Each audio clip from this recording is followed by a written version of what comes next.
Olá! Tá começando o 96º episódio do A Fonte da Gigahertz, patrocinado nessa semana pela Vero, assinatura de cafés especiais, e pela Gorilla Shield. Quem tá falando aqui é o Marcos Mendes, e recém-chegado de uns rolês com avião, Felipe Espósito também tá por aqui, beleza? Tudo certo, Marcos? E aí, como é que vai? Tudo bem, vi seus stories, fico com inveja do encontro que você teve para poder dar um abraço de verdade no Adorno, rolezinho em São Paulo, muito bom. Dei um abraço no Adorno. Inclusive, quando eu postei foto com ele, o pessoal também mandou abraço, Adorno, abraço, Adorno. Então, podem ficar tranquilos porque ele recebeu os abraços de vocês. Boa, e abraço Adorno. Agora eu quero Abraço, começar. Adorno. A gente vai começar aqui o episódio dando uma notícia que eu acho que é boa, é no mínimo interessante, que para quem tá com saudade dos nossos segmentos sobre For All Mankind, não vai faltar episódio falando sobre isso no futuro, né? Porque teremos não só uma temporada nova de For All Mankind, mas um spin-off também. Exatamente. A Apple tá aí agora, né, oficial, que nós teremos mais uma temporada de For All Mankind. A gente sempre comenta aqui as novas temporadas na fonte. Recentemente comentamos sobre a quarta temporada. E agora temos a confirmação que terá uma quinta. Como eu estava conversando com o Marcos no dia em que saiu a notícia, eles confirmaram como quinta e não como última temporada. Então fica aí em aberto para que talvez a gente ainda tenha uma sexta. Mas, além dessa quinta temporada, teremos um spin-off da série chamado Star City. Então a Apple diz ali na descrição que Star City leva, né, a história ali de volta para o momento chave dessa narrativa alternativa da corrida espacial, só que agora explorando ali o que acontece por trás da cortina de ferro. Então teremos duas histórias aí, né, a continuação de For All Mankind no futuro, porque a série já se distanciou bastante daquela proposta original. E agora a gente tem aí também Star City, que volta um pouquinho ali atrás, mais perto de onde tudo começou. Então, bem interessante, teremos muita coisa para comentar. Claro que ainda não tem data e possivelmente vai demorar um tempo até a gente ter tanto essa quinta temporada e esse spin-off. Mas tá aí, eventualmente o segmento de Apple TV Plus do A Fonte volta. Pois é, pelo que eu entendi dessa prévia que eles deram, vai mostrar a corrida espacial pelo pouso na Lua do lado ali dos russos, né? Que é uma premissa bem interessante. E é difícil, eu não consigo lembrar de série ou filme que tenha feito isso. O único que eu conheço é o filme da Suzanne von Richthofen, que saiu um filme só sobre com ela, né, do ponto de vista dela, e um do ponto de vista dos irmãos também, que eu acho uma premissa super interessante, eu nunca vi nada assim. Então a gente vai ter aí esse spin-off, não sei se sustenta uma série com temporadas, né, pode ser uma temporada única para contar essa história aí do pouso na Lua, como ele aconteceu no universo da série, né, com os russos chegando primeiro, mas muito interessante e, a não ser que seja catastrófica essa próxima temporada, pelo menos mais duas aí de For All Mankind, porque é isso, não anunciaram como a última, né? Geralmente quando é planejado o final, eles anunciam como a última para todo mundo já prestar atenção, saber que tá acabando. O próprio Ted Lasso foi assim, Dickinson também foi assim a última temporada. Então, pelo menos mais duas aí pra gente comentar, o que é bem bacana. Eu torço para serem boas temporadas aí pra gente explorar. Vamos ficar na expectativa. E sim, eu também acho que essa Star City tá mais para uma minissérie do que algo que vai durar por mais tempo. Pois é. Bom, em breve, talvez não tão em breve assim, né? Mas no futuro a gente fica sabendo. Vamos começar com os follow-ups aqui em relação às últimas semanas. Teve iPad novo? Não teve iPad novo. Vai mesmo ser em maio. Mas como nas últimas semanas, pintaram informações novas, uns rumores novos. Tá ficando cada vez mais direcionado aí o que a gente pode esperar mesmo dos iPads novos. E até com acessório também, né? Já abriu a porteira. Quando já tem acessório, quer dizer que já tá aí, né? Já tem acessório. O iPad nem tá à venda ainda, mas já tem fabricante de acessório que está vendendo a capinha já para esse iPad Air de 12,9 polegadas, porque o rumor é que a Apple vai lançar um iPad Air maior, do tamanho do iPad Pro maior. Então seriam duas opções de tamanho. E tem a ESR, que é uma das fabricantes populares aí de cases para iPhone, iPad, notebooks. Eles acabaram de lançar as cases para esse iPad Air 12,9 polegadas lá na Amazon.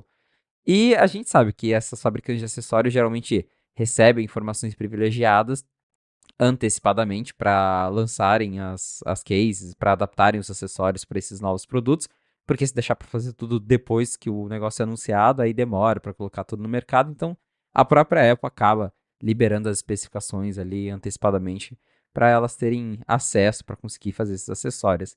Só que a ESR já está vendendo as cases, e é curioso porque a própria ESR no passado já fez isso, meio que confirmando o lançamento próximo de outro iPad.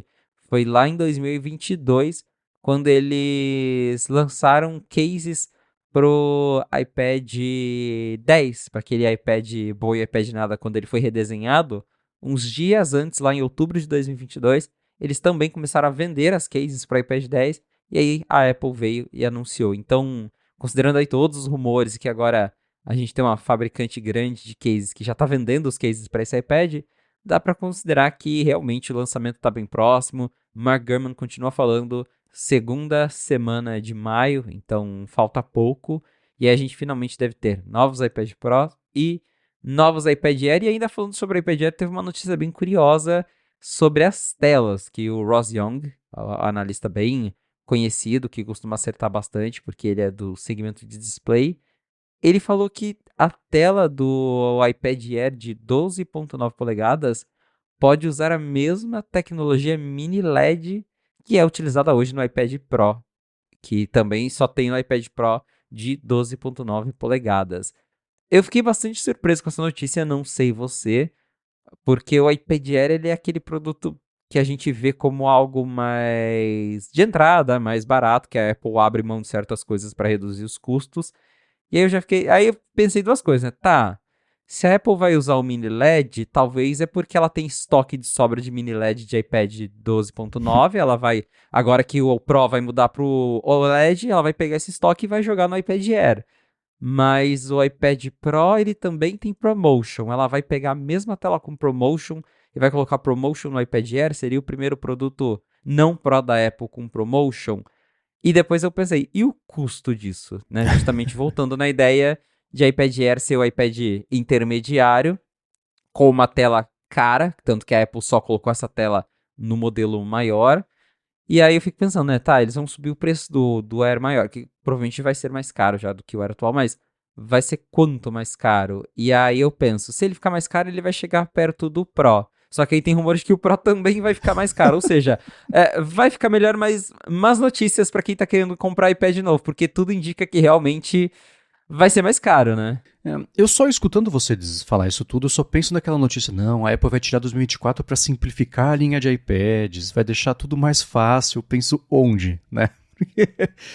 É muito louco, assim, eu vou falar uma coisa complicada, tá? O iPad Air é o iPad Pro do iPad, e o iPad Pro é o iPad Pro do iPad Air. Parece que vai ficar assim, porque... E é só o modelo de 12.9, né, de acordo com ele, que vai ter o mini LED. Ele falou especificamente, surpresa, o vindouro modelo de 12.9 do iPad Air tem um mini LED display, que não precisa do display, que o D é display. Então tem um mini LED, certo? Então o outro, eu entendo por isso que não vai ter. Não falou que vai ter também, etc. Então, dependendo de como é que for o mesmo aí, os displays dos iPads Pro, ou se todos eles vão ser a mesma tecnologia, é muito confuso, né? Esse diagrama vem com sobreposições de recursos e funções de tecnologias, vai ficar mais complicado ainda, o que eu acho engraçado, porque como é que você explica isso, né, para alguém que está afim de comprar um iPad? Putz, sei lá, sorteia um, vê o que cabe na carteira e compra, né, porque de resto eles vão ficar mais parecidos ainda. O que é legal, todos eles vão ter tecnologias boas, etc, melhor do que ficar para trás com tecnologia, mas ainda assim eu acho muito louco como essa linha é embananada desde sempre e segue se embananando ainda mais, pelo menos de jeito positivo, mas se embananando mesmo assim. A gente esperava menos confusão, pelo jeito vem aí mais confusão, mas tá aí, mais rumores sobre novos iPads que devem chegar na segunda semana de maio, então se você esperou até agora para comprar um novo iPad, espera aí mais 2 semaninhas que tá chegando. E se você não aguenta mais rumor sobre iPad, espera mais 2 semaninhas que tá chegando. Agora uma coisa que...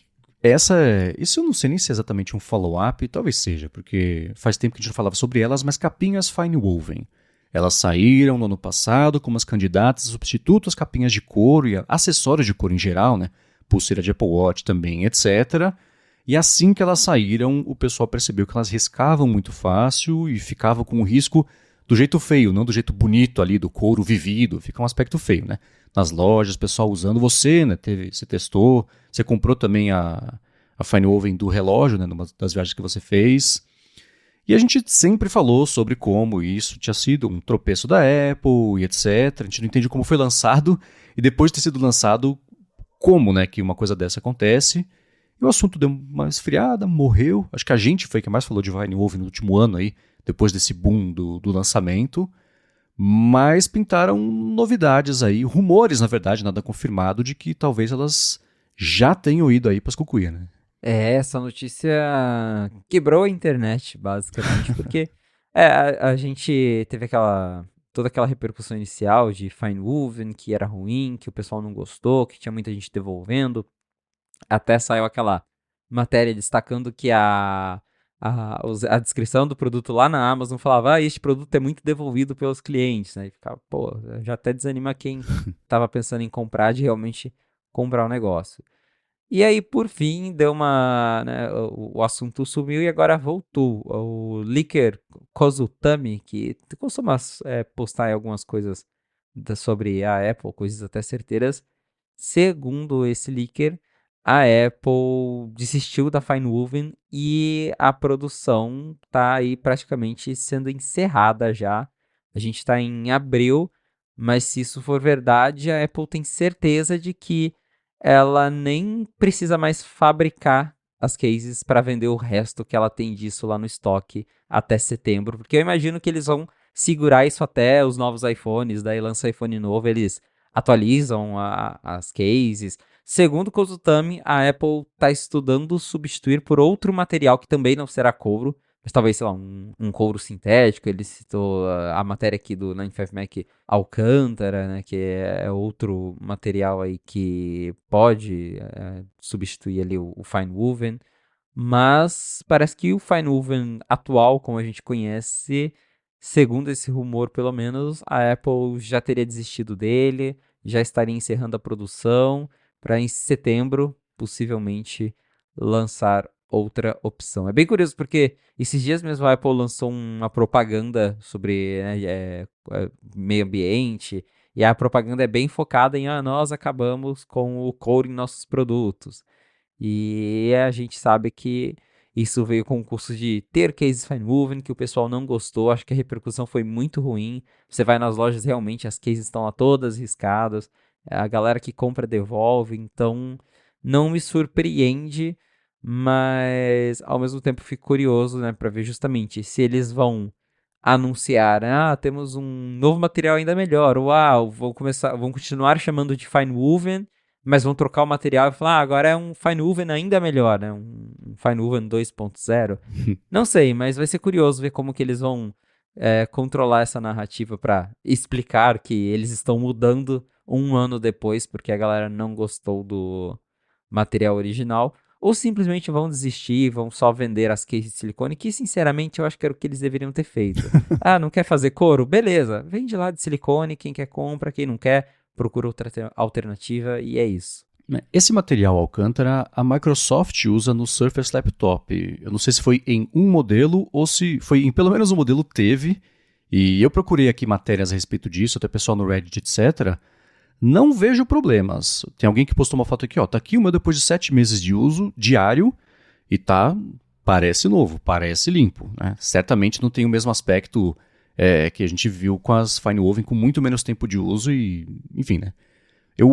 Se existe essa ideia de que ela vai seguir investindo num outro material que seja semi-premium para, no fim das contas, premium trocou mais ali para quem não quer as capinhas só de silicone, né? E não vai para concorrência. Concorrência não pega alternativas aí de couro, que pode ser o couro sintético ou o couro normal mesmo.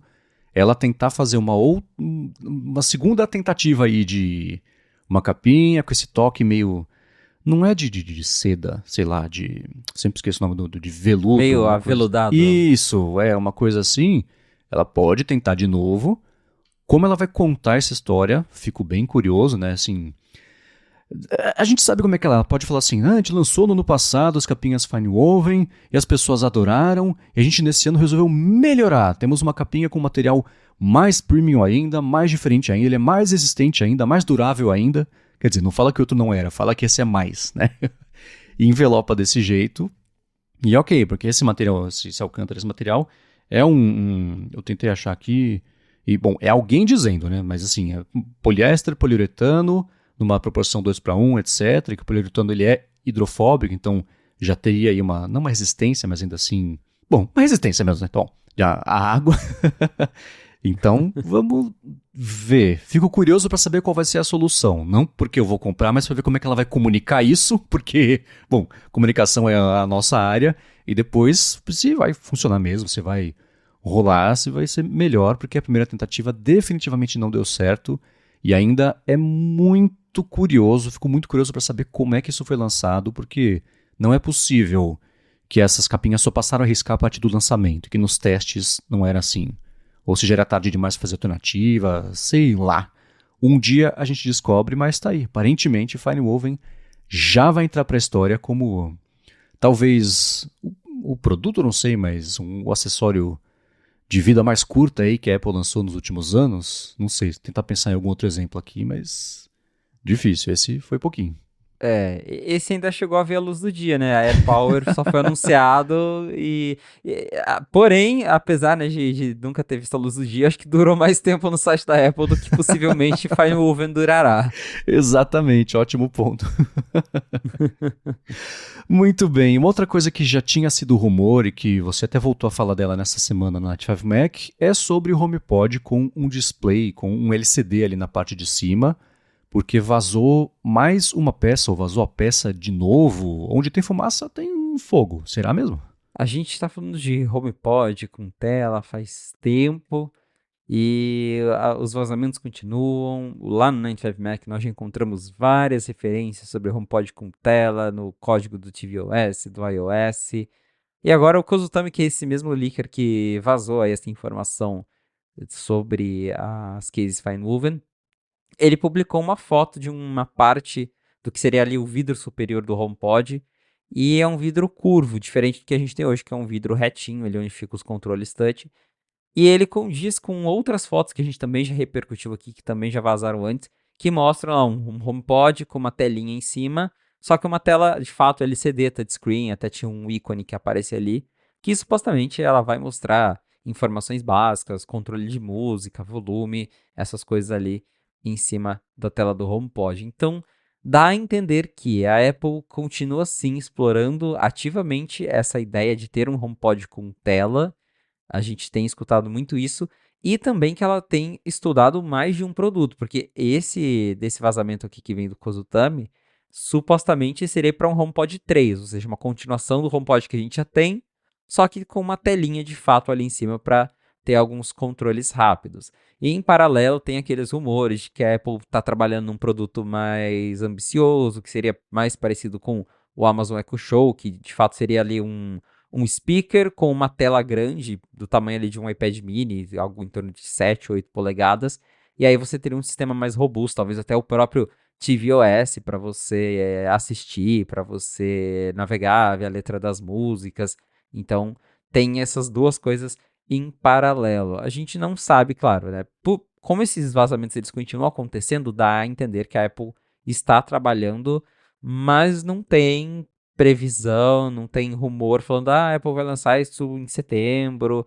O próprio Gurman falou que ele acredita sim que a Apple continua trabalhando lá nos HomePods com tela, mas que ele acha improvável que qualquer HomePod novo seja lançado esse ano. Ele aposta num lançamento pelo menos a partir de 2025. Então, a história do HomePod é toda complicada, é toda esquisita, porque a Apple lançou a primeira geração, que atrasou, aí não fez sucesso, descontinuaram, lançaram o Mini, aí trouxeram o HomePod original de volta, né, com algumas mudanças, mas que eu também fico curioso, porque qual o sucesso que tá fazendo esse dois que o primeiro não fazia, que teve que ser descontinuado, né? Então, eu nunca entendi o que aconteceu para eles trazerem o HomePod de volta, e eu não sei se é uma tela em cima que vai salvar o HomePod. Eu acho que tem dois outros pontos que a Apple precisaria melhorar. Acho que o primeiro é preço, porque o pessoal considera o HomePod um produto bem caro mesmo lá fora.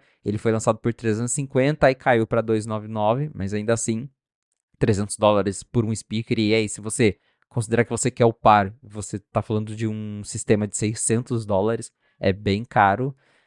E aí ele depende da Siri, né? Claro que esse ano temos aí muitos rumores de Siri, AI, tudo que a Apple tá fazendo, mas pensando no hoje, é um speaker de $300 que funciona com Siri. Então, acho que só colocar uma tela em cima, não sei se torna ele tão apelativo assim, mas aparentemente ano que vem teremos novos HomePods com telas, né? Seja esse com a telinha pequena em cima, que eu acho que não sei se seria tão útil assim, ou seja, um mais estilo Amazon Echo Show, que daí eu acharia bem mais bacana.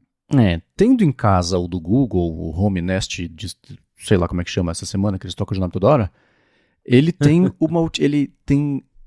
ele é útil, só que de um jeito limitado. Ele tem uma utilidade limitada, porque especialmente para usar na cozinha, você vai ver uma receita, uma coisa assim. Você faz uma pergunta rápida, ele mostra ali o texto corrido do que o assistente está lendo. Isso é ok. Mas no dia a dia mesmo, assim, mostrar a capa do que está tocando e quanto tempo falta para acabar a música, eu não sei se é isso que vai fazer as pessoas comprarem. Né? Eu fico imaginando a situação, né? Vamos identificar por que ninguém compra o HomePod. Ah, se tivesse uma tela, você acha que você compraria? Ah, acho que sim. Tem uma tela. Aí a pessoa fala assim, nossa, mas é caro, né?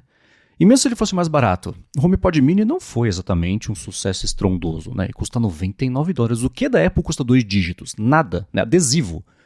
Então, e mesmo assim, não é uma coisa que a gente sabe que as pessoas têm, que usam, etc., mas não é um sucesso estrondoso. Essa categoria inteira não é um sucesso estrondoso, né? Então, com ou sem tela, talvez não tenha mercado para sustentar uma coisa dessa no volume que a gente está vendo, que a gente está acostumado a ver a Apple vender as coisas. O HomePod por si só, para uma empresa que não fosse a Apple, talvez fosse um sucesso estrondoso, né? Se ela fizesse só isso. Mas tem outros que fazem só isso e fazem muito bem. Sonos, por exemplo, acho que ela é a Apple dos HomePods, se é que isso faz sentido, né? Ela é a empresa que faz as caixinhas com bom acabamento, etc. O sistema funciona super bem, quem tem, eu não tenho, mas quem tem diz que funciona bem, a parte de integração e etc, que é fácil de configurar e usar. Porque uma das frustrações é isso, no HomePod é mó legal, até o primeiro dia que ele para de funcionar como você quer. Que ele perde a rede, ou que a Siri, depois de um dia, fala assim, quem é? Fala, cara, como que é? Faz 15 minutos que eu pedi pra você colocar farinha na compra do mercado, como é que você não sabe como é que é minha voz agora, né? Então tem uns tropeços aí de usabilidade que são importantes e cada vez que eles acontecem, eles irritam em progressão geométrica, né? Então pode ser um dos problemas. Fico curioso para ver como é que vai ser esse produto também. Do ponto de vista de comunicação, vamos lançar... Se eles lançaram um HomePod novo, que era igualzinho ao primeiro, depois de ter descontinuado, você lançar com de fato uma novidade, fica mais fácil de comunicar. Mas uma novidade pelo mesmo preço dessa atual, não vejo tanto chão assim. A não ser que a Apple já esteja esperando por isso e esteja fabricando uma quantidade bem pequena, mas que seja importante ela ter isso na linha para posicionar, até para empurrar o HomePod Mini, né? Tá vendo? Você quer por $100 ou por quanto que é? 400? 500? O grande. HomePod dos 300 então, dólares. O HomePod grande vende um monte do pequeno, é o que eu imagino que acontece. Sei lá, mas tá aí, bom, vai ter link aqui na descrição também. E curioso, né, que esse Kotsutami tá ativo, ou essa, não sei. Tá semaninha boa aí. Que nem o Riley Testad, que a gente vai falar também, né? Nunca se falou tanto sobre ele e muito mérito a ele por ter sido assunto de cabo a rabo na semana passada. Mas antes de falar de emuladores, eu quero trazer aqui um papo bem bacana sobre o Vision Pro, que pintou nessa última semana. Mas antes disso também, abre parênteses, eu vou agradecer a Vero Assinatura de Cafés Especiais, que está mais uma vez patrocinando aqui o A Fonte e segue oferecendo um monte de presentes para vocês que forem assinar o plano anual para receber o café em casa e um presente também bacana se você for assinar o plano mensal. A Vero é o seguinte, ela procura por pequenos produtores de cafés especiais por todo o Brasil e manda esses cafés para os assinantes aí uma vez por mês, sempre com uma surpresinha bacana, uma coisa gostosa que harmoniza com o café do mês. São cookies de laranja esse mês, que eu achei super gostosos. E na Vero você escolhe qual tipo de café que você quer receber, se você quer a torra clara, média, escura, a quantidade também, né? Se você quer receber, por exemplo, o grão torrado, que é como eu recebo em casa para moer na hora. Se você quer o grão já moído, já vem o café em pó. Se você quer ele na cápsula para usar na sua maquininha aí de expresso. e eles torram o café todo dia. Então, quando vão te mandar hoje, dia 22, eles torraram dia 22 para te mandar dia 22, e isso é muito diferente, é muito gostoso, o café recém-torrado, e é uma outra bebida do que a gente está acostumado a comprar no mercado, que está na prateleira faz tempo, ficou no estoque faz tempo antes disso, ele perde aquele aroma gostoso mesmo assim do café, e ele torrado e moído, recém-moído, você vai moer para tomar, vira uma outra bebida, você vai ver, nem precisa colocar açúcar, é um docinho super gostoso assim. E para assinar são duas modalidades, tem a anual e a mensal. E a modalidade anual é de longe com o melhor custo-benefício, porque em relação à mensal são 17% de desconto na assinatura. E esse plano anual é um presentão que você pode dar para alguém também. Então, se tem alguém que gosta de café na sua vida, está chegando aniversário, uma coisa assim, compra de presente a assinatura anual que você vai emplacar um presentaço. Os cafés vêm também sempre com uma explicação de quem que é o produtor, qual a região, a pontuação, né, do café, altitude, variedades, características todas aí do café. E para comemorar que a Vero está de volta aqui patrocinando a Gigahertz, se você for em vero.café, Vero com 2 Os, veroo.café/afonte, para assinar o plano anual você vai ganhar de presente um moedor manual, uma prensa francesa, que é um jeito super gostoso de fazer café. Você recebe também um guia de preparo e 100 gramas a mais aí de cafés com um grão surpresa. Já se você assinar o plano mensal por meio do vero.café/afonte, você ganha R$ 20 de desconto no seu primeiro mês aí de assinatura. Eu faz 3 anos já que assino, um pouco mais de 3 anos que assino a Vero, sempre fui muito satisfeito. Eles chegaram aqui até a Gigahertz porque eu falei bem da Vero no ADT e um monte de gente assinou já. E eles falaram, escuta, quem são vocês? Por que veio um monte de gente aqui? Porque vale a pena assinar, é gostoso mesmo. Então vai lá, vero.café/afonte e recebe esse monte de presente aí para comemorar que eles estão de volta patrocinando aqui a Gigahertz. Obrigado a Vero por estar de volta patrocinando a fonte e também toda a Gigahertz. Valeu, Vero! Muito bem, nessa última semana, contrariando aí as tendências dos últimos meses, vimos uma notícia bacana, empolgante, interessante a respeito do Vision Pro, que rodou o mundo e é brasileira. Um médico brasileiro usou o Vision Pro na sala de cirurgia para fazer uma artroscopia de ombro e tem um vídeo aqui na descrição, um vídeo super interessante e isso foi parar lá no Night 5 Mac também, né? Você publicou a matéria repercutindo a matéria do Mac Magazine e o pessoal achou, assim como nós, bem interessante, né? Sim, é uma história bem legal, porque, como você falou, a gente só falava de Vision Pro para mais críticas, inclusive temos uma ainda para comentar daqui a pouco, mas uma notícia boa sobre ele, que este cirurgião aqui do Brasil, o médico ortopedista Bruno Gobato, lá em Jaraguá do Sul, Santa Catarina, ele usou o Vision Pro para fazer essa cirurgia em um paciente com uma ruptura ali, com uma lesão em um tendão do ombro. E ele mostrou no vídeo como foi o processo, como que o Vision Pro ajudou ele na cirurgia. E é bem legal o que ele mostra, porque ele tá ali usando o Vision Pro e ele tem as notas abertas com os raios-x do paciente, as informações, as anotações dele. Ao mesmo tempo, ele usa um aplicativo para ver a câmera ali, né, que tá entrando dentro ali da lesão, do ombro ali para fazer a cirurgia. Então, em tempo real, ele tem essa imagem ampliada, ele tem o raio-x, ele tem as notas, e aí ele vai gerenciando tudo isso. E ele comenta ali né, que ele comentou originalmente com o Mac Magazine, a vantagem ali do Vision Pro, que ele cita a questão das câmeras, do HDR, que tem um equilíbrio de luzes, porque geralmente ali na sala de cirurgia você tem luzes muito fortes, e isso pode deixar o resto escuro demais, atrapalhar a visão ali das câmeras, e ele cita que no caso do Vision Pro, as câmeras entregaram ali uma qualidade suficiente para ele conseguir enxergar, fazer a cirurgia usando o headset enquanto olhava para tudo isso na tela. Então, resultado bem legal, né? Ainda mais sabendo que foi aqui no Brasil que nem temos Vision Pro disponível oficialmente, mas já tem gente usando. A própria Apple já chegou a divulgar anteriormente alguns exemplos de médicos usando o Vision Pro, já existem notícias parecidas de médicos usando o Vision Pro lá fora, e tá aí, agora temos um caso no Brasil bem bacana, e eu acho que esse tipo de exemplo deixa muito claro que talvez o Vision Pro vai ser isso, igual o HoloLens, que eu lembro quando a Microsoft lançou o HoloLens, ela tentava emplacar como um negócio legal para todo mundo, só que hoje ele é um produto extremamente nichado para trabalhos muito específicos, justamente esse. Médico, engenheiro, uso militar, tem militares que usam HoloLens, mas e a própria Microsoft depois mudou, né, a divulgação, ela nem tenta mais vender HoloLens para todo mundo, ela já foca mesmo nesse público.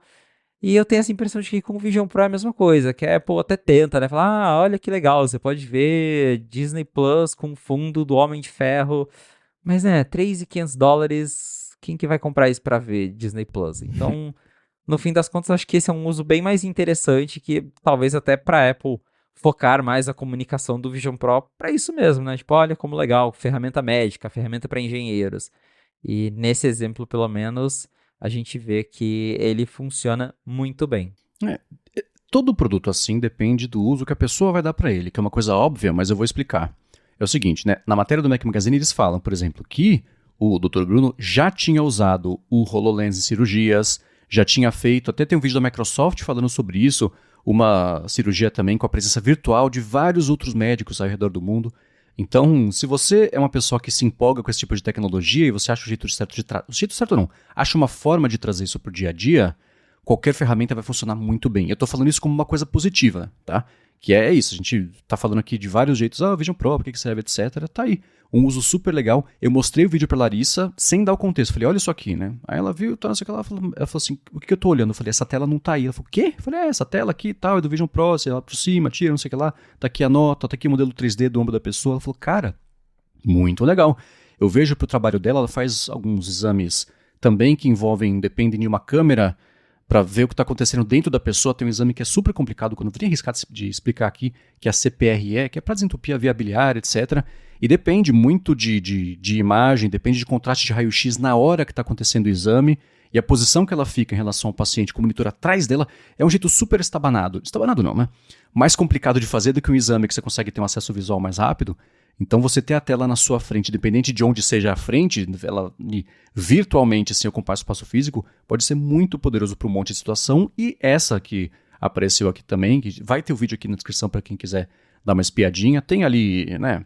É um vídeo de uma cirurgia, né? Então, para quem tem um pouco mais de problemas com isso, vale talvez pensar se quer ver ou não. Mas ainda assim, tenta, porque é muito interessante, é muito legal.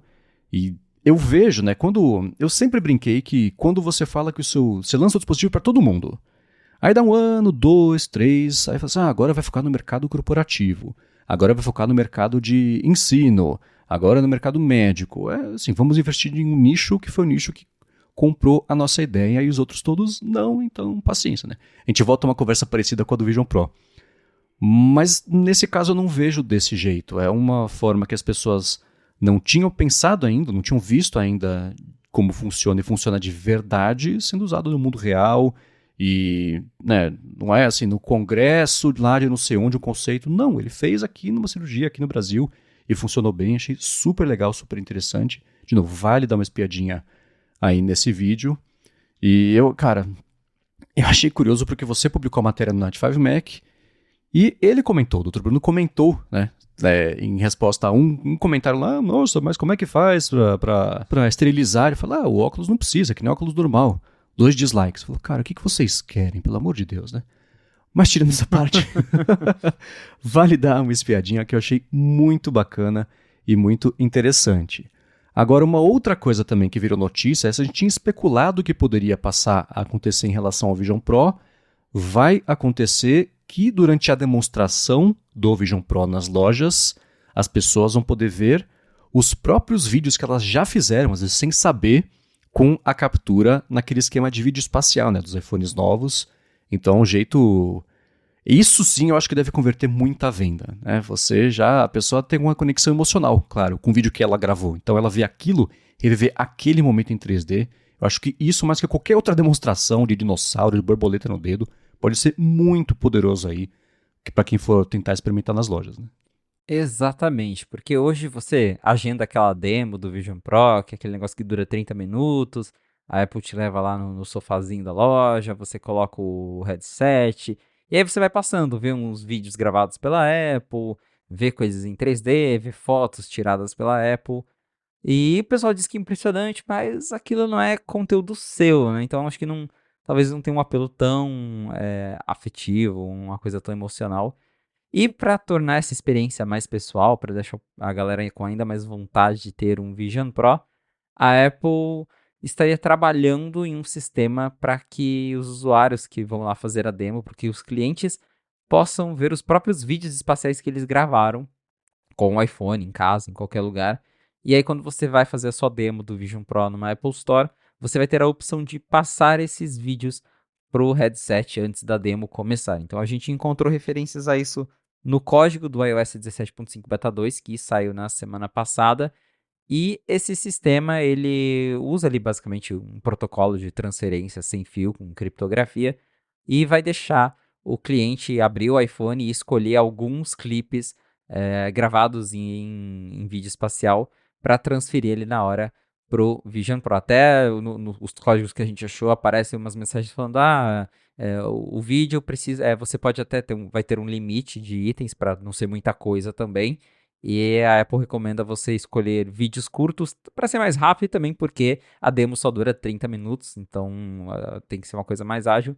Porém, será exatamente assim: você vai usar um app clip, aquele códigozinho que você escaneia, e aí o vídeo será transferido a partir disso do iPhone para o Vision Pro. E aí, quando você chegar na parte da demo que vai ver lá as fotos e vídeos, ao invés de ver só coisas que a Apple fez, que a Apple gravou e tirou, você vai conseguir fazer essa demo com as suas fotos, com os seus vídeos espaciais. Então, acho que isso torna a experiência mais afetiva, como eu havia comentado, talvez até convencendo mais pessoas, né? Ao invés de ver um aniversário qualquer de alguém, vai ver, sei lá, né? Vai ver o seu cachorro, o seu gato em vídeo espacial, vai ver um show que você filmou em vídeo espacial.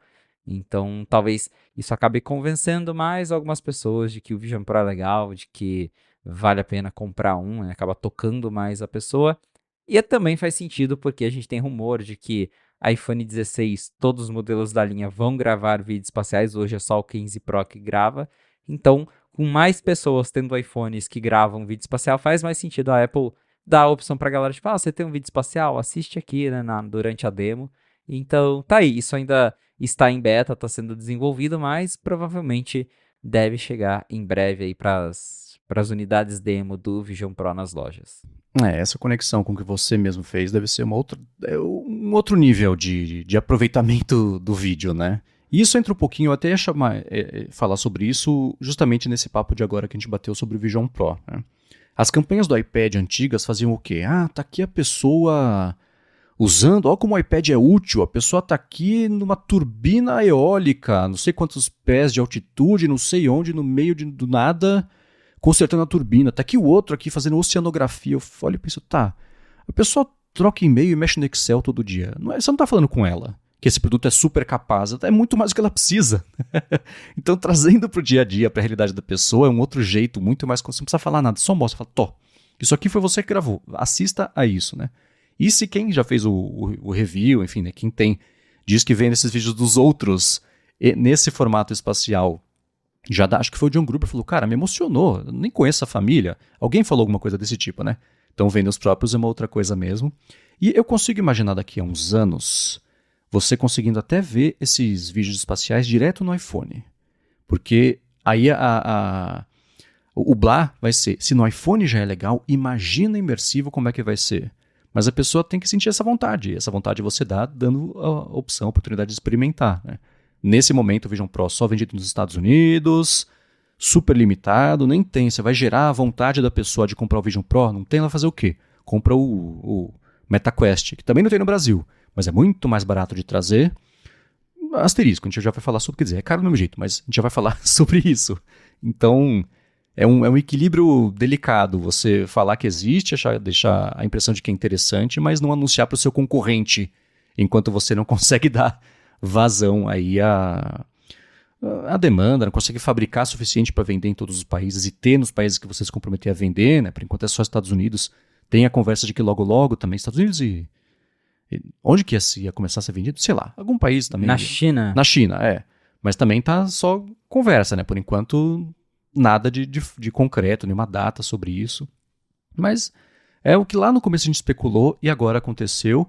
Eu fico mais curioso ainda para testar, porque eu não consigo colocar minhas patas ainda no Vision Pro e ver como é que é essa brincadeira. Quer dizer, eu não tenho vídeo espacial, né? Mas ainda assim, deve ser muito interessante fazer isso com os próprios vídeos. Agora, o que eu falei sobre o preço foi uma coisa que o Felipe observou na semana passada sobre, para quem quiser comprar um Vision Pro e tá no Brasil, não é que tá fácil, mas talvez valha até mais a pena. Porque a gente sabe que tem essas lojas paralelas que vendem as coisas importadas, então não é surpresa que já tenha gente vendendo o Vision Pro por aqui. E é curioso, porque eu venho observando, né, o preço nessas lojas, e quando o Vision Pro foi lançado e ele pintou nessas lojas de importação, os preços estavam em torno de 35 mil reais, porque lá fora ele custa 3.499, né, US$ 3.499, que convertendo aqui agora na cotação de hoje, dá R$ 18.212.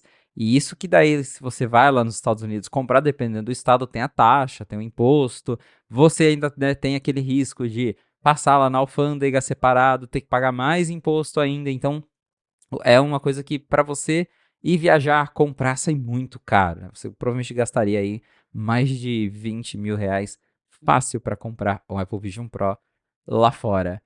Só que, pelo jeito, a galera que trouxe né, que importou o Vision Pro para tentar vender aqui no Brasil, não tá conseguindo vender ele, porque eu conversei com o Marcos, até postei lá no Threads, tem duas lojas de importação bem conhecidas por aí, e as duas baixaram o preço do Vision Pro pro preço de custo dele. Porque tá em uma loja que tá 19 mil reais redondinho, na outra tá 19.600, que se a gente fizer aqui a conversão, dá aí em torno de US$ 3.700, que é praticamente o preço dele para você comprar lá na Apple nos Estados Unidos, sem considerar, né, aí você compraria ele nesse preço sem ter a taxa de estado, sem ter o custo da viagem, então, de certa forma, acaba saindo até mais barato agora comprar no Brasil do que viajar para trazer isso. Mas é um indício de que a galera aqui no Brasil realmente não está preparada para comprar esse negócio, porque se a loja está vendendo a preço de custo, é porque ninguém quis, ficou encalhado e agora eles estão tentando repassar, pelo menos para não perder a grana que eles gastaram para importar isso. Então, é claro que não dá para ter o Brasil como parâmetro de que Vision Pro é um flop, porque são 19 mil reais, né? Mesmo para quem tem dinheiro, 19 mil reais é muita coisa para você gastar em um produto. Então, não sei se eu fico surpreso. Eu achava até que talvez teria aí um entusiasta ou outro que acabaria comprando esse negócio, mas pelo jeito a galera não tá encarando não, né? E se o não oficial não conseguiu vender, imagina se a Apple traz esse negócio pra cá custando 40 mil reais, né, no site.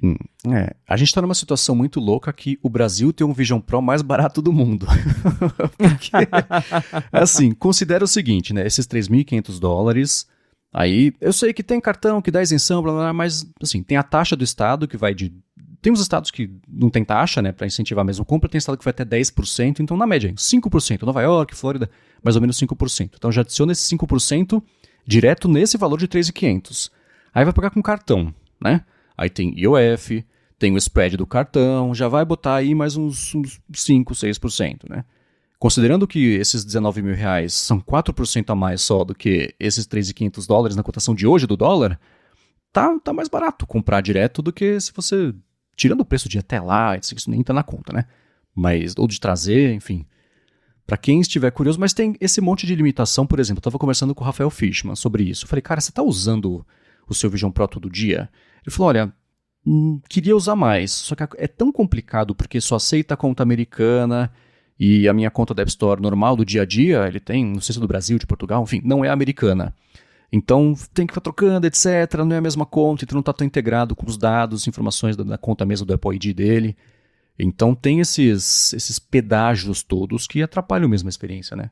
Se desse para você fazer, sei lá, uma mescla de duas contas, eu tenho o meu Apple ID americano e o Apple ID do Brasil, eu pudesse usar tudo num balaio só, uma conta familiar que você pudesse ter em cada país, aí facilitaria. Mas nesse momento, mesmo comprando por só, entre 1 bilhão de aspas, R$ 19 mil, na hora de usar de verdade no dia a dia, ou você migra sua conta para os Estados Unidos e talvez pede acesso ao aplicativo que você tem aqui no Brasil. Cara, é uma complicação enorme ter esse lance de conta em outro país do Apple ID. Ou, sei lá, fica fazendo esse malabarismo de ficar sempre pulando de um pé no outro para usar só da conta americana, etc. Então a experiência não é tão lisa assim, de acordo com quem tem e quem usa. Mas tá aí. Neste momento, o Vision Pro mais barato do mundo é brasileiro. Por enquanto. Por enquanto, é. Pois é. Bom, seguindo aqui com os assuntos, esse eu achei muito curioso na semana passada. Bom, a gente provavelmente vai falar muito sobre isso aqui, emuladores.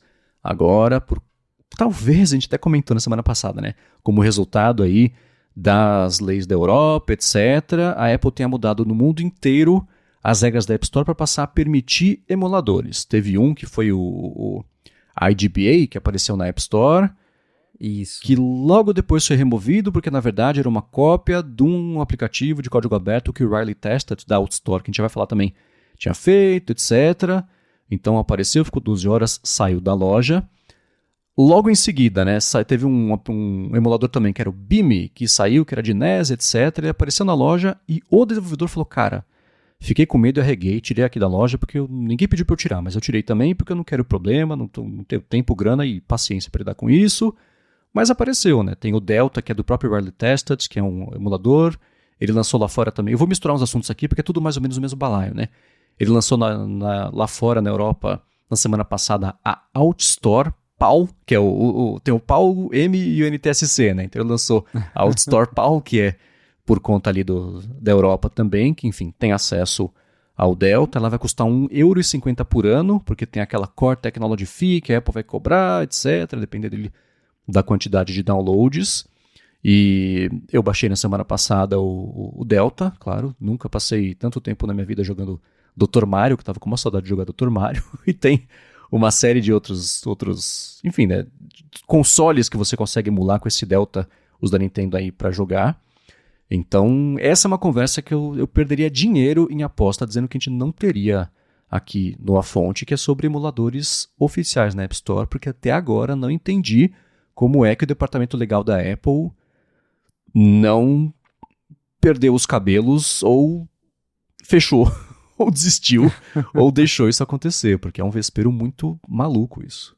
A gente já discutiu aqui outras vezes sobre emuladores na fonte, desde quando começou ali a mudança na guideline até o primeiro emulador, que quando foi removido o pessoal já começou a lá, a Apple não vai deixar qualquer emulador, né? Mas daí eles falaram, não, ele foi removido porque estava copiando o outro lá, nosso problema não é com o emulador.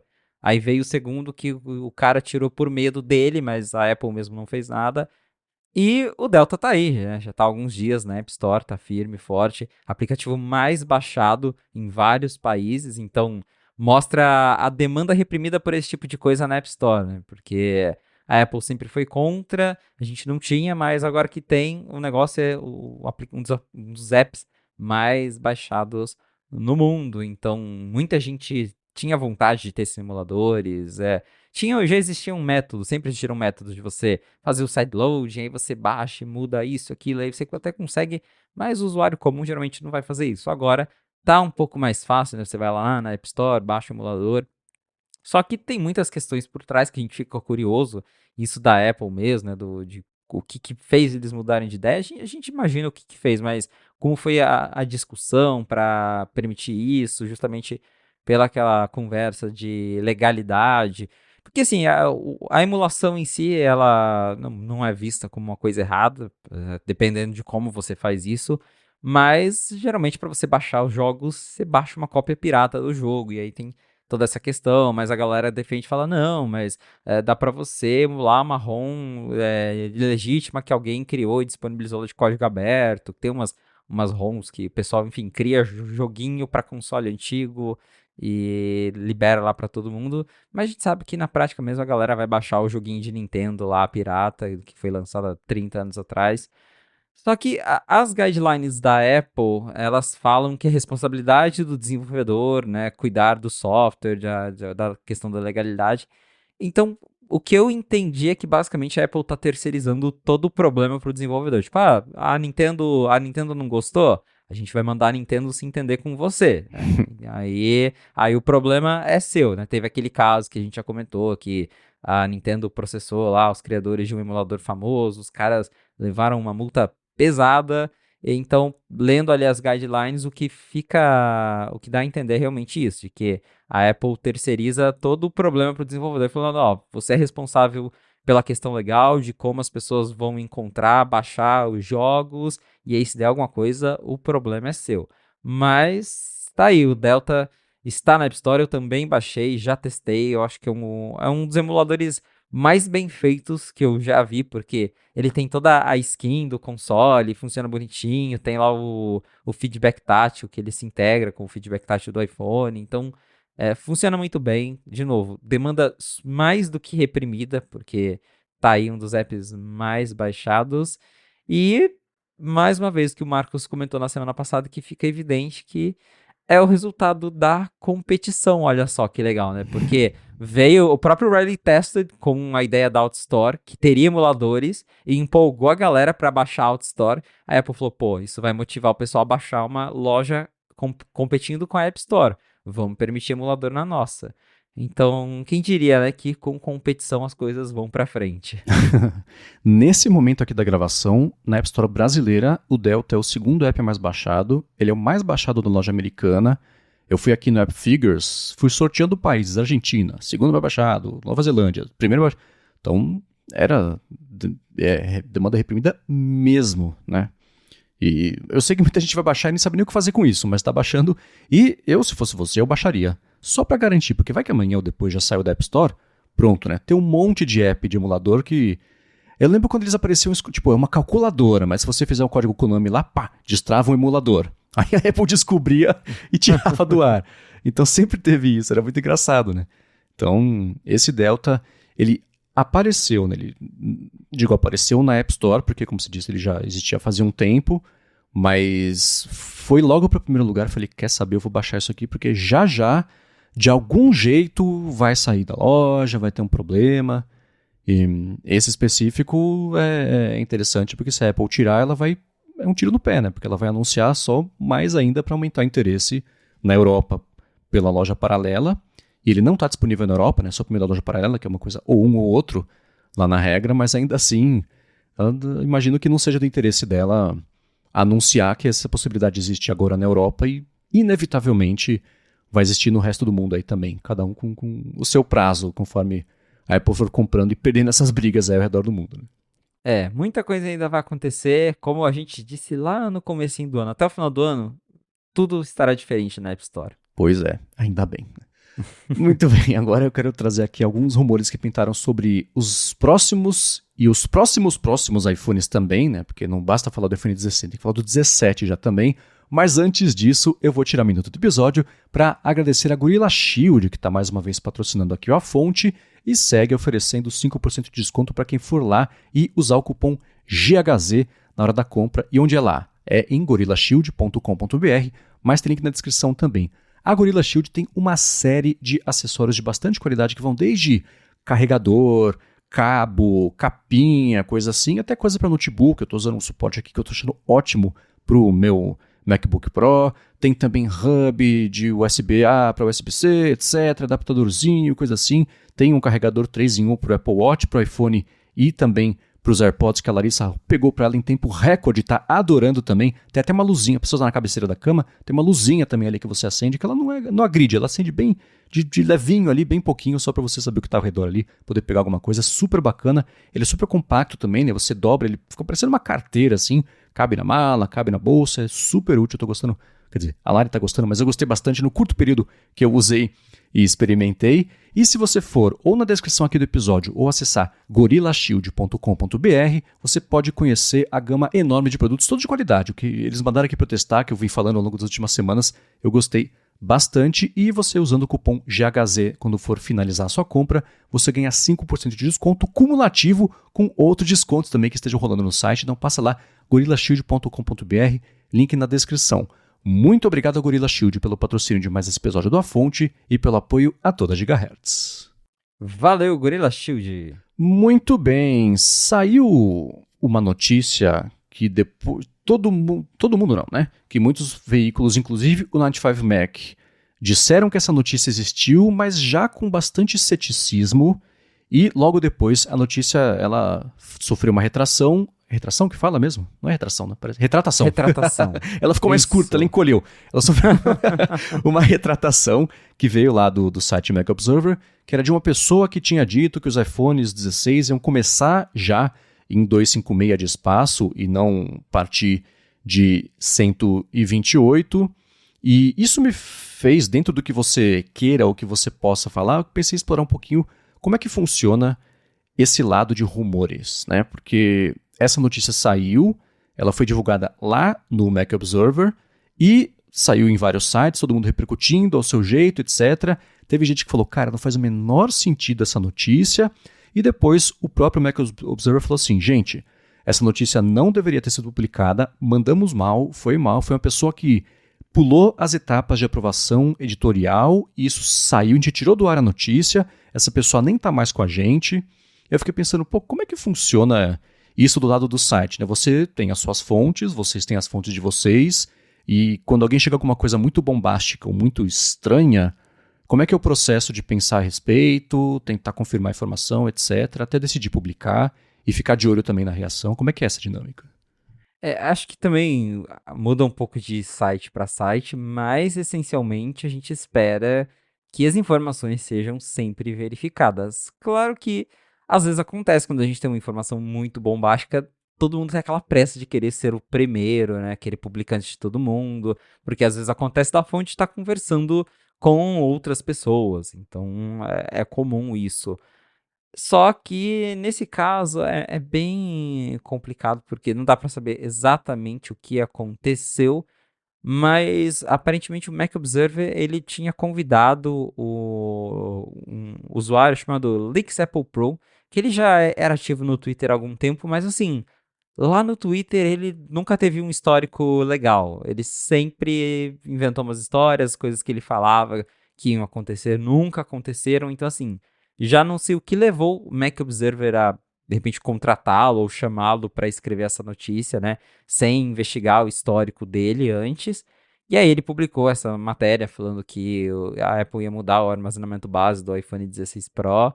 E por fim, os sites repercutiram. Muita gente pontuou na repercussão, já tipo, olha, esse cara, ele não é tão confiável assim. Ele, né, postava umas bobagens lá no Twitter dele, e aí o próprio Mac Observer depois voltou atrás e falou, não, a gente pulou algumas etapas, a gente pensou bem. Então, talvez ali na hora da empolgação de ter uma notícia exclusiva, né, eles deixaram, ele, publica aí, depois a gente vê, mas o processo correto seria, né, verificar, ir atrás. Porque geralmente, né, quando a gente, tô falando isso pela galera do 95 Mac, quando a gente tem alguma exclusiva, né, até aprendendo com erros do passado, a gente só publica imediatamente quando a gente tem muita certeza do que a gente está fazendo. Sei lá, é de uma fonte muito confiável que já entregou informações certeiras para a gente no passado. A gente fala, não, vamos dar um voto de confiança, a gente já publica aqui rápido, e aí depois a gente vai investigando para tentar encontrar ainda mais coisas. Mas se vem de uma fonte que a gente já trabalha faz tempo, que a gente já tem conversas, a gente dá esse voto de confiança em já publicar a matéria rápido. Agora, cara, a gente recebeu o e-mail do fulaninho dizendo que a Apple vai lançar o iPhone rosa. Você não vai publicar isso em 10 minutos, sabe? Você vai tentar pelo menos conversar com outra pessoa que fale a mesma coisa, tentar encontrar alguma coisa. E talvez, né, ali na empolgação, de novo, de ter essa matéria exclusiva, eles acabaram publicando e gerou toda essa repercussão. Agora, partindo pro lado da especulação, eu não acho tão impossível isso acontecer, porque já é assim com o Pro Max, né? O Pro Max, a Apple tirou o iPhone de 128 e ele começa em 256. É engraçado, porque geralmente você espera que a Apple vai, né, mudar a escadinha e que ela vai te dar mais armazenamento por menos preço. E com o iPhone 15, não, né? Ela te deu mais armazenamento, mas ela tá cobrando mais por isso mesmo. E ela não deixa mais você comprar a opção de 128. Eu até achei esquisito eles fazerem isso só no Pro Max, porque a gente sabe que para Apple o armazenamento em si nem é uma coisa tão cara, claro, que de centavos em centavos a gente tá falando de muito dinheiro, mas é um valor meio irrisório comparado ao valor do custo do telefone e de outros componentes. Não sei qual que foi o motivo deles colocarem isso só no Pro Max, sendo que os dois, tirando ali a lente 5x, os dois são iguais, os dois filmam lá em ProRes, tem toda aquela questão lá dos vídeos em log, que o Pro menor também filma em log, e até por isso acho que faz sentido o Pro menor também começar em 256. E aí também me faz pensar, né, que se caso, né, isso fosse verdade, não apenas uma especulação, será que o iPhone menor também ficaria mais caro? Então, são alguns questionamentos aí pra gente especular, mas é isso. Neste momento, não passa de especulação. Tá. E aí eu vou te fazer mais uma pergunta que eu não sei se voltando à parte editorial, que eu acho super interessante. A gente já fala sobre o rumor mesmo, né? Na dúvida, como é que funciona quando uma coisa que aparece dentro do que você puder falar? Claro, né? Que eu não quero trazer nenhum segredo aqui de estado do i5 Mac que você não possa falar. Mas quando pinta uma dúvida sobre publicar ou não, o que determina, cara, vamos ver o que acontece. Geralmente é muito isso sobre de onde vem a informação, né? Porque às vezes até uma fonte confiável fala umas coisas muito questionáveis assim pra gente que a gente fala, cara, será, né? Isso tá tão... Quem trabalha muito né, já há bastante tempo escrevendo, consegue ter um faro ali do que faz sentido e o que não faz. Então se a coisa parece meio absurda, às vezes a gente também, né, deixa ou segura pra realmente tentar confirmar com outra pessoa. Então vai de assunto para assunto, dependendo de cada matéria, de cada informação, mas isso da fonte, de onde vem, conta bastante, né? Se, de novo, se é alguém confiável, aí a gente acaba dando, né, essa prioridade para publicar um assunto. E quando vem de uma fonte não confiável, a gente discute bastante mesmo entre todo mundo antes de colocar uma matéria no ar. Beleza. Agora, voltando agora a falar mesmo sobre esse rumor específico, eu não consigo imaginar isso acontecendo nesse ano, porque tem coisa desde, por exemplo, a gente já viu que saiu um relatório esses dias de que a Samsung, que a Apple teve uma queda, não a Samsung, a Apple teve uma queda significativa aí de vendas, né, de iPhones, em comparação com o resto do mercado, que aumentou, na verdade, e isso é um problema que, não de gente que está saindo do iPhone indo para Android, mas de falta de conquista de novos usuários, do caminho oposto, né, e também de um período cada vez mais longo aí de atualização de iPhones. Você aumentar a barreira de entrada nesse momento, mesmo com um espaço a mais, você ter um preço maior, não me parece ser o momento certo para fazer isso, né? A não ser que só os iPhones novos tenham IA, que a gente vai falar daqui a pouquinho, né? Aí muda um pouquinho de figura, porque vai existir um incentivo muito grande para compra, para troca, atualização, etc, etc. Mas só esse rumor por si só, eu acho que é inevitável que isso vá acontecer, mas não nesse ano, né? Assim como aconteceu do 8 passar para 16, para 32, 64, etc, até chegar aqui, né? Mas já para esse ano, eu não consigo imaginar isso acontecendo, não. Mas, bom, em setembro a gente descobre, né? Talvez seja uma previsão falha com prazo de validade que eu esteja dando.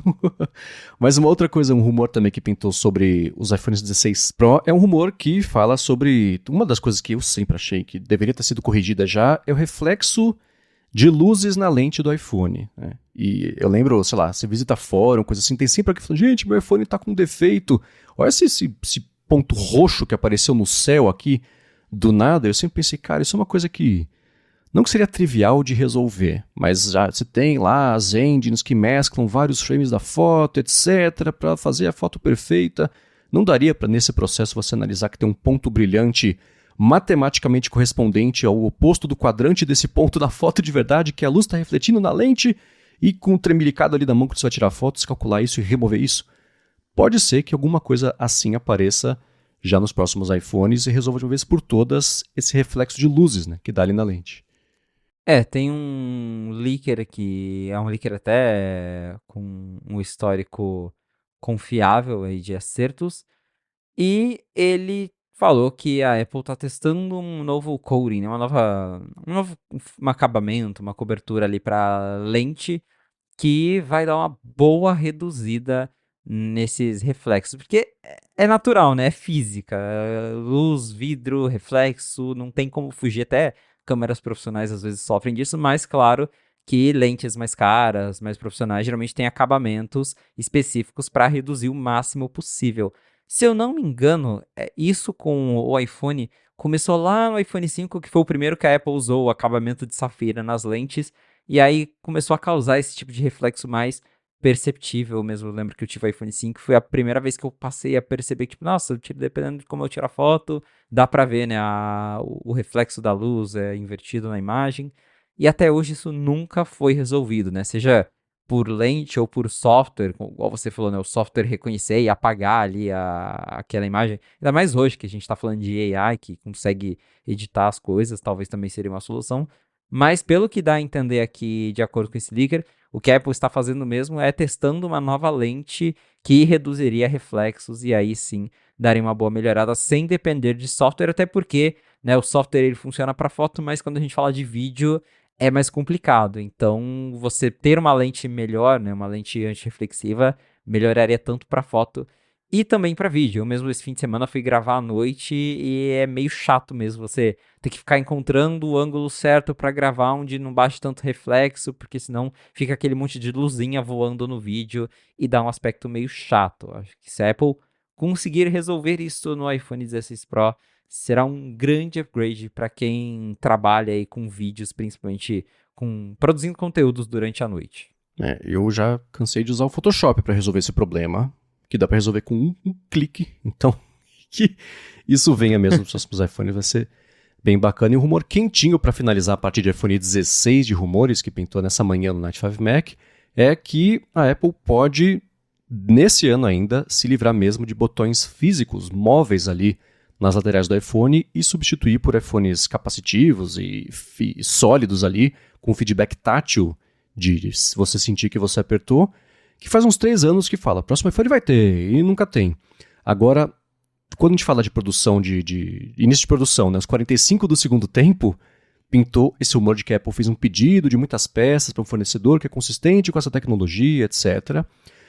E o que o Chance até fala na matéria, o Chance Miller que escreveu a matéria, e eu concordo assim, né? Eu olho isso pensando que é a primeira vez que aparece esse rumor, nessa leva agora de rumores aos 45 do segundo tempo para começar a fabricar, não sei, acho improvável, mas vive por mais uma vez aí o rumor de iPhones sem botões físicos já para esse ano. A gente tem. É engraçado, né? Porque a gente tá falando, né, da Apple tirar os botões físicos, mas ao mesmo tempo a gente vai ganhar mais botões, né, botões capacitivos. Então, volta naquilo que eu até brinquei uma vez, que teve lá o iPhone X, que o Johnny Ive falava com aquela voz dele, que a Apple estava atingindo o sonho de fazer o iPhone todo uma peça só, aquela coisa mais sem botão. Aí agora, botão de ação, botão de câmera, botão de Siri, mas segundo essa notícia aí, pelo menos os vários botões que virão, eles serão ali, não serão botões mecânicos, né? Serão capacitivos que vai usar ali para detectar a pressão, Taptic Engine, Uhum. para você conseguir ter a vibração específica simulando o clique, igual o trackpad dos Macs, o que a gente tinha no 3D Touch. E tá aí, né? Menos botões físicos, porém mais botões ao mesmo tempo. Mas para esse, vou ficar bem surpreso se já nesse ano eles fizerem essa mudança, e especialmente se forem todos os iPhones, e não aquela coisa gradual que a gente está acostumado a ver a Apple fazer. Agora, para os iPhones do ano que vem, saiu um rumor a respeito do iPhone 17 Plus e que ele pode contar que o Plus vai ser uma tela menor, quer dizer, em relação ao Plus de hoje em dia, mas que a Apple vai diminuir a tela física mesmo do modelo Plus. Esse é o tipo de rumor que ele só faz sentido porque ele veio do Ross Young, que de novo é o cara das telas, com um histórico impecável de acertos. Porque, cara, né, qual o sentido de diminuir a tela, né, do 17 Plus? Então, até porque nesse ano a gente tem rumores de que a Apple vai aumentar a tela dos modelos Pro. Então, o Pro normal passaria de 6.1 para 6.3 e o Pro Max de 6.7 para 6.9. E o 16 e o 16 Plus continuariam com 6.1 e 6.7 polegadas. E aí eu tô me perguntando, né, qual é a lógica, qual é o sentido. Então, não, é um rumor estranho, mas de novo, veio do Ross Young, então ele sabe de alguma coisa, ele já tem informações lá da cadeia de suprimentos da Apple em relação ao fornecimento de telas. A gente sabe que o modelo Plus ele acabou ficando meio esquecido, porque é engraçado. Antes tinha o Mini, e aí a gente falava, é porque ninguém quer iPhone com tela pequena, ninguém vai comprar esse negócio. E aí ele era flopado. Aí a Apple acabou com o Mini e trouxe o Plus. Tipo, agora é maior, talvez vai chamar mais atenção. Não, porque aí ele fica mais caro e já chega no patamar de você comprar um Pro. E aí ele também acabou ficando meio esquecido. E o iPhone de entrada é o que acaba chamando a atenção de quem não vai comprar um iPhone mais caro, né? Um iPhone Pro. E aí eu não sei se de repente eles vão mexer nos preços, vai ficar menor e vai ficar mais barato, ou se talvez já seja a Apple ali mexendo os pauzinhos para até considerar acabar com o Plus e vender só um iPhone normal e deixar tamanhos diferentes para o Pro. Não, é uma história estranha, mas de novo, vem de uma fonte muito confiável. Mas como isso é rumor para iPhone 17, ainda vai demorar bastante pra gente saber o que aconteceu e se vai mesmo acontecer ou não. A comparação, sei lá. Aí a gente volta à conversa do iPad, né? Para simplificar a linha, que você vai ter basicamente 2 tamanhos, dependente do modelo, e você escolhe qual modelo você quer, e dentro disso você quer o tamanho maior ou menor. Sendo assim nos iPhones também, ok, eu não imagino que alguém esteja escolhendo comprar o iPhone Pro, né? Quer dizer, para os iPhones 16, né? Dos rumores lá. Se você comprar o iPhone Pro, porque ele tem 6.3 polegadas, ao invés da 6.1 do iPhone 16 normal. É uma mudança tão pequenininha, tão irrelevante, sei lá. Mas vamos ver. Eu acho estranha essa ideia, mas Ross Young é um cara muito melhor informado quando assuntos são displays mesmo. Agora, para finalizar aqui o episódio de hoje, a gente vai falar sobre IA. Óbvio, né, que não tinha como finalizar de outro jeito. Tem notícias aparecendo aí a respeito disso. E a gente vai especular um pouquinho também de o que pode acontecer com base na notícia. O Mark Gurman disse que as funções de IA do iOS 18 vão ser baseadas em um LLM local, que vai estar instalado, rodando direto no aparelho, o que vai ser um jeito de oferecer benefícios de velocidade e também de privacidade, né? Os modelos locais, o que acontece? Eles são bem menores do que os modelos que ficam na internet para poder caber no aparelho, são menos capazes também pelo mesmo motivo, né? E aí, junto disso, eu vou até trazer uma pergunta que o Sanderson mandou pra gente, que é a seguinte, acho que vai empacotar isso tudo junto. Com esses rumores de que o foco da Apple vai ser em rodar o processamento de IA no iPhone e de que a capacidade base do iPhone 16 Pro pode ser de 256, né, que a gente comentou desse rumor que foi descreditado, mas ainda assim impossível aparentemente não é? A gente pode ver, além do corte de recursos por chip, o corte de recursos por capacidade, ele segue dependendo do tamanho do LLM da Apple, que vai ser armazenado no dispositivo, um aparelho com 128 GB. Será um problema aí e um benefício para ela, porque vai forçar, na verdade, a compra para aparelhos com maior capacidade? Eu já vou responder para sair da frente. Não vejo como impossível os modelos maiores terem mais recursos de IA do que os modelos menores, digo, de tamanho de espaço mesmo, porque é isso, né? Eu até falei, eu puxei o tamanho na semana passada, o modelo, o Llama do Facebook, sei lá, o menor, ou o próprio Gemini do Google, né, que tem o modelo Nano ali, eles já pesam bastante, ocupam muito espaço ali para rodar. Quanto maior ele for, óbvio, quanto mais espaço ele ocupar, mais capaz ele vai ser. Do lado da Apple, o benefício dela é o quê? Ela controla o iOS, controla o processo de fabricação do processador dela, controla como é que isso tudo liga uma coisa com a outra e controla o próprio LLM que ela está fazendo. Ela tem total controle e pode fazer essas coisas do jeito que se conectem e fique certo e fique direito, né? Isso dele rodar localmente e não na nuvem, por que é bacana você ter um modelo que rode na nuvem? Porque você consegue ter um modelo muito maior. É que nem você rodar jogar streaming de jogos na nuvem rodando no iPhone, né? Você joga um jogo AAA dentro do iPhone, basicamente, né? Num Mac, por mais mequetrefe que seja, você está jogando na nuvem lá da Sony ou da Microsoft e está tendo acesso à renderização, etc. Tudo bacana. Se for rodar local, eu imagino coisas menores, então você poder puxar o LLM para responder uma mensagem, compor um e-mail, resumir alguma coisa, e dentro disso, quanto maior o modelo, melhor vai ser o desempenho dele, mas o que a Apple está fazendo, ela já vem fazendo estudos, publicando, a gente falou sobre estudos aqui, de como é que ela está achando jeitos de tornar os modelos pesados um pouco mais leves para rodar no aparelho e oferecer esses benefícios. Mas, de acordo com o Gurman, uma coisa que eu não esperava é que a Apple vai se apoiar bastante em um modelo rodando localmente para promover os benefícios de você ter AI, etc., como a base aí mesmo do iOS 18. Eu fico bem intrigado quanto a isso. A gente já repercutiu várias vezes esse assunto, ele vai continuar aparecendo aqui. E ele fala que vai ser tudo, né? Ele falou entirely offline, né? Ou seja, totalmente offline. Me intriga justamente porque, cara, é desafiador ter um modelo dentro ali de todos os iPhones, se é questão de armazenamento. A gente tá falando aí de. A Apple hoje suporta iPhones mais antigos, que não tem tanto armazenamento quanto os iPhones atuais têm. Né? Tem iPhone que começava ali em 64 GB, né? Então. É, é meio complicado isso. Sem contar que né, iPad mesmo, até hoje tem iPad com 64.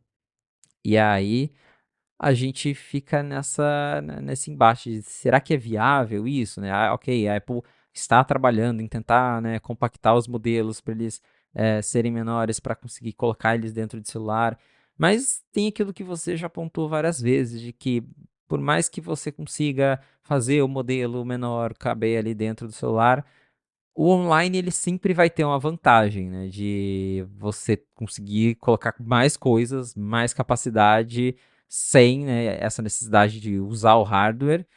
E também a facilidade da Apple atualizar isso com mais frequência. Porque se a gente está falando de negócio offline, cada mudança que ela precisar fazer nesse negócio, ela vai ter que lançar uma atualização do iOS. Então, imagina o tempo que vai levar para. É igual, sei lá, deu um bug no Apple Music. Ela tem que lançar um update do iOS só para corrigir um bug, porque o Apple Music ele está embutido no iOS e não é um aplicativo da App Store, por exemplo. Então, é mais ou menos por aí o caminho. Então. Eu não sei até que ponto isso faz sentido ter algo totalmente offline. Eu ainda aposto que vai ser um misto. Eu acho que ela tá fazendo os dois, que terão coisas que vão funcionar offline para ser mais rápido, dependendo da pergunta, igual sei lá, vai responder uma mensagem, um e-mail, aí já tem ali offline embarcado para não para o tempo de resposta ser mais rápido, ou até para você usar sem internet mesmo. E aí, dependendo, uma coisa mais complexa, ele vai lá e usa o sistema online, que a Apple talvez até a gente especulou dela cobrar assinatura, precisar do iCloud Plus para você usar essa versão mais avançada online, talvez aconteça isso. Ou também vai ter o online para todo mundo, para que todo mundo com iOS 18, até a galerinha lá dos iPhone 64 consiga usar. E o offline ele seja exclusivo dos novos iPhones, que vai ser algo embarcado no iPhone 16, por exemplo. São muitas possibilidades. Eu sei que vem do Gurman, mas isso de ser totalmente offline, eu, eu vou ter que ver para crer. E respondendo o Sanderson, a Apple já limita recurso por capacidade. Se você tiver um iPhone de 128 GB, você não filma ProRes em 4K. Então tá aí um exemplo de que, se necessário, ela limita sim. Né? Já é algo que acontece. Então não é impossível ela falar, não, você tem que ter um iPhone de 256 para cima para usar a AI offline, por exemplo. Tô muito curioso para ver como é que vai ser o desempenho disso. E, na verdade, não só o desempenho, mas explicar como é que isso vai funcionar, porque as pessoas... Eu sei que ainda é pouca gente que usa, por exemplo, o ChatGPT de verdade para tudo, etc. Conhece, sabe o que esperar, conhece os benefícios, domina ali a ferramenta, né? Mas para quem já mexeu e viu como é que funciona e gostou, se você oferecer uma experiência limitada só porque o modelo é local no iPhone, a pessoa não quer saber se é local, se não é, vai usar, pode não funcionar como ela quer, pronto, é uma porcaria, né? E aí, ainda mais se for a Siri mesmo, e não for mudar de nome, a gente já fala sobre isso, só perpetua a incompetência lá da Siri agora com IA, né? Ela tá muito mais rápida para ser competente, não adiantou nada, né? Então, vai ser bem interessante ver. E o que eu já tinha especulado que eu acho que vai acontecer é que não vai ser exatamente o ChatGPT grandão para você usar, como é que... Vão ser pequenos recursos que vão ficar ali só em uma função, em outra função. Você poder usar IA para isso. Aqui é o resumo da nota, é a organização. Pega o arquivo como já tem no Google Gemini Nano, né? Fez uma nota de voz, gravou uma coisa ali, você pode pedir para ele transcrever, separar por tópicos, organizar. Fez uma anotação toda destrambelhada, anotou rapidinho uma aula ali, que você está colocando palavra-chave, etc. Fala, você pode organizar para mim? Ele organiza, fica bonitinho, fica bom, né? Mas você colocou um ponto importantíssimo. Se for depender de updates pontuais específicos dedicados para atualizar esse modelo, já não é uma experiência tão bacana. Porque o ChatGPT, por exemplo, a OpenAI parou de fazer isso, mas antes você olhava no rodapé, Ela fala assim, modelo atualizado era sempre, sei lá, uma semana, 10 dias no máximo, e ela ficava iterando isso. Hoje não tem que fazer isso com tanta frequência, mas essas atualizações são importantes, né? Porque é uma coisa que roda muito rápido. Você liberar o modelo, as pessoas darem lá o feedback positivo, feedback ruim, etc. Com base nisso, você retreinar o modelo, libera a versão nova. Então, se isso for depender desses updates do sistema mesmo, cada vez que for atualizar o modelo,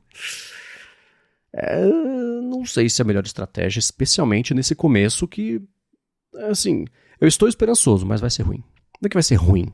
Ele não vai ser tão bom quanto poderia, né? A Apple vai errar do começo com o teste público. Uma coisa é lá dentro, testar, desenvolver e etc, ter os betas internos. Outra coisa é milhões e milhões de pessoas usando da noite para o dia. A quantidade de feedbacks que vai chegar é muito maior, né? A gente vê isso com tudo. Do Apple Maps, que foi lançado daquela confusão toda, até teve um exemplo recente também de alguma coisa que a Apple lançou e... é tipo Fine Woven. Treino é treino, tipo jogo é jogo. Né? A hora que as pessoas começam a usar de verdade, o feedback é outro tipo de feedback. Elas têm usos que você não imaginou, as pessoas num país específico usam do jeito muito diferente que você não esperava, e aí você tem que ir ajustando, adaptando. Então, se for mesmo updates pontuais para rodar só local, sei não. Veremos como vai ser, WWDC tá próximo e a gente vai descobrir como é que vai ser o Siri AI, Siri Plus ou Genius, como então, né? o William Mack sugeriu o nome. E eu tinha até esquecido do Genius, ele falou, seria bem legal se a Apple reaproveitasse o nome Genius para chamar a AI deles. E eu gostei, né? Até a gente conversei com o Marco sobre o símbolo lá do Genius, então... acho que seria um bom momento para ressuscitar esse nome e acabar com o Siri, que todo mundo tem trauma. Pois é. A pergunta é, vai ser só uma Siri mais inteligente? E ela fala assim, agora a Siri tem superpoderes. E pronto, ou uma função nova com um nome novo para você mercadar, para simbolizar que é um produto novo, completamente diferente. Acho que Genius é um excelente nome. É um risco, né? Porque a primeira vez que parar de funcionar, tá vendo? Esse gênio aqui não é tão genial, não funciona, que porcaria, né? Você não pode colocar um nome que você já promete o benefício, que é que nem o Google, que era Don't Be Evil lá atrás, o slogan que até hoje todo mundo lembra cada vez que ele é escroto e faz alguma coisa que é meio evil, né? Então, It Just Works, a mesma coisa com a Apple, né? Ela tinha a campanha It Just Works. É claro que da primeira vez que qualquer coisa engasga, tá vendo? Só It Just Works nada, não funciona, que porcaria aqui. Então, Genius é um excelente nome, mas tem que se garantir para você chamar isso. E a Apple já usou Genius no passado, né, para algumas coisas. Tinha tanto o pessoal de suporte da loja, tinha Genius Bar na loja, né, para você levar e ter a solução do problema, etc. Tinha o iTunes Genius também, né, que fazia uma playlist lá de acordo com uma música que você... pega essa música e faz uma playlist inteira só a partir dela. Ele pegava suas músicas também, fazia uma playlist... com uma coisa, mesmo estilo, mesma banda, mesma batida, o tempo ali, no BPM da música, etc. E o símbolozinho, né, do átomo ali, das coisas rodando, etc., também é uma coisa que, acho que foi até o que o William comentou, que você falou assim, dá pra ver isso aqui como o loaderzinho, o spinner de processamento da IA para depois de entregar a resposta. É um ícone que é muito icônico, né? Simbólico, dá pra você diferenciar bem ali. Assim como o da Siri hoje em dia, aquele blob colorido lá, que até também faz referência ao HomePod, né? Mas essa mudança de nome pode ser interessante. Eu não contava com ela, imaginava que ia ser Siri e beleza, mas agora eu consigo visualizar esse mundo em que Siri vai ser uma coisa e Genius vai ser outra, né? O Apple Genius vai resumir a mensagem para você, vai fazer essas coisas mais de IA. Ok, tá dentro do campo de possibilidades mental aqui para mim de novo. Descobriremos em menos de 2 meses. Tá chegando. Bom, para achar os links do que a gente comentou ao longo do episódio, vai em gigahertz.fm/afonte/96 ou dá mais piada nas notas aqui do episódio. Quero, é claro, agradecer a Vero, assinatura de cafés especiais e Gorilla Shield pelo patrocínio do episódio de hoje, a vocês que deixam reviews, avaliações que ajudam o A Fonte a chegar cada vez mais longe e a você, Felipe, por semana após semana ajudar a gente a entender o que tá rolando em Cupertino. Valeu, Marcos, e obrigado, audiência, por ter ficado com a gente até o final de mais um episódio do A Fonte. Se você quiser me encontrar nas redes sociais para a gente bater um papo, é só me procurar no @felipe.exposto, lá no Instagram e no Threads. Valeu. Lembrando também que para mandar feedbacks, gigahertz.fm/feedback. Ó que fácil. Tem link na descrição, mais fácil ainda. Mas para me achar, eu tô no Threads, tô no Instagram como MVC Mendes. Apresento por aqui o Área de Trabalho e Área de Transferência. Apresento para Luru Hipsters Fora de Controle e escrevo todo sábado para o Mac Magazine no último fim de semana sobre a reação absurda ao review que o Marques Brownlee fez a respeito do AI PIN e também especulando, e agora, o que o AI PIN pode fazer aí no futuro tem link na descrição. Obrigado pela audiência de vocês e a gente volta na segunda que vem. Um abraço e até a próxima.